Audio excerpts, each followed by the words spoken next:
Bismillahirrahmanirrahim. Assalamualaikum warahmatullahi wabarakatuh. Bismillahirrahmanirrahim.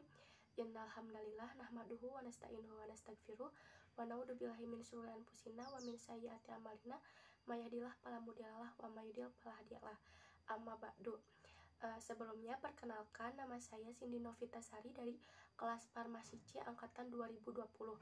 Saya di sini akan mempresentasikan materi dari mata kuliah kimia kualitatif, yaitu kation golongan 3 yang meliputi Al3+, Cr3+, dan CO2+. Untuk mengefektifkan waktu, saya akan langsung mempresentasikan. Materi yang pertama yang akan saya presentasikan mengenai perbedaan kualitatif dan kuantitatif. Yang pertama adalah kualitatif. Analisis kualitatif adalah suatu proses dalam mengidentifikasi keberadaan atau senyawa kimia dalam suatu larutan atau sampel yang tidak diketahui. Analisis kualitatif disebut juga analisis jenis, yaitu suatu cara yang dilakukan untuk menentukan macam, jenis, atau komponen-komponen bahan yang dianalisa. Bahan dalam melakukan analisis kualitatif yang dipergunakan adalah sifat-sifat zat atau bahan, baik sifat fisik maupun sifat kimianya. Yang kedua adalah kuantitatif. Analisis kuantitatif suatu rangkaian pekerjaan analisis kimia yang bertujuan untuk mengetahui jumlah suatu unsur atau senyawa dalam suatu sampel yang kita analisis. Atau pengertian analisis kualitatif yaitu suatu pekerjaan yang dilakukan dengan tujuan untuk mengetahui kadar senyawa dalam sampel. Bisa berupa satuan dalam mol atau bisa juga persentase dalam gram. Teknik ini memerlukan tingkat ketelitian yang tinggi, sebab kesalahan dalam pengukuran akan menyebabkan kesalahan data dalam penelitian.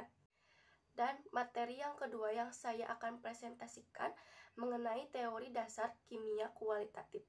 Sedangkan dalam penelitian kualitatif yang bersifat holistik, jumlah teori yang harus dimiliki oleh peneliti kualitatif jauh lebih banyak karena harus disesuaikan dengan fenomena yang berkembang di lapangan.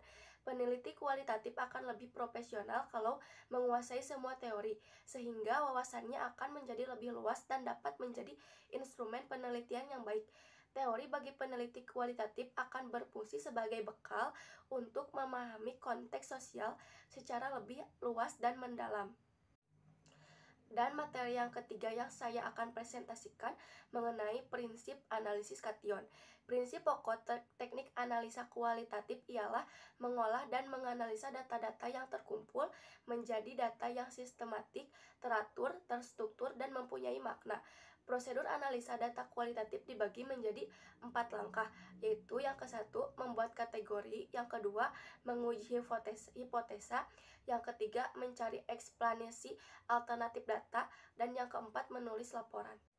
Dan materi yang terakhir yang akan saya presentasikan mengenai analisis kation golongan Al3+, Cr3+, dan CO2+.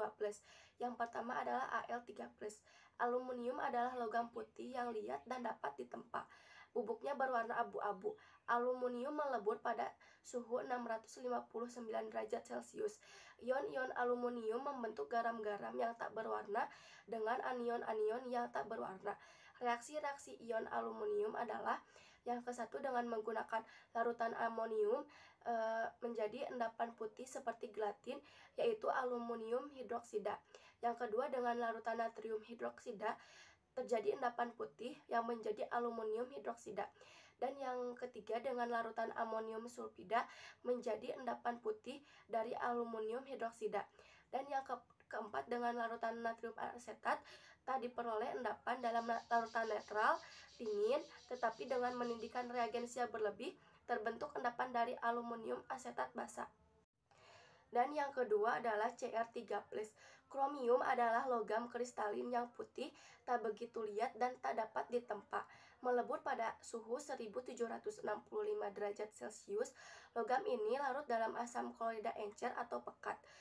Jika tak terkena udara akan terbentuk ion kromium 2, reaksi ion-ion kromium 3. Untuk mempelajari reaksi-reaksi ini yaitu yang ke-1 dengan larutan amonia terjadi endapan seperti gelatin yang berwarna abu-abu hijau sampai abu-abu biru, yaitu kromium 3 hidroksida. Dan yang kedua dengan larutan amonia sulfida terjadi endapan kromium 3 hidroksida. Dan yang ketiga adalah dengan menggunakan larutan natrium asetat tidak terjadi endapan. Dan yang ketiga adalah CO2+. Identifikasi kobalt dapat dilakukan dengan reaksi yang sama dengan besi, yaitu KSCN. Dalam alkohol memberikan larutan warna biru, kompleks besi dengan tiosianat merupakan kompleks yang stabil, sedangkan kompleks CO dengan tiosianat merupakan kompleks yang kurang stabil, sehingga untuk penentuan besi dengan adanya CO tidak akan mengganggu. Mungkin dicukupkan sekian presentasi dari saya. Mohon maaf bila masih banyak kesalahan dan kekurangannya. Wassalamualaikum warahmatullahi wabarakatuh.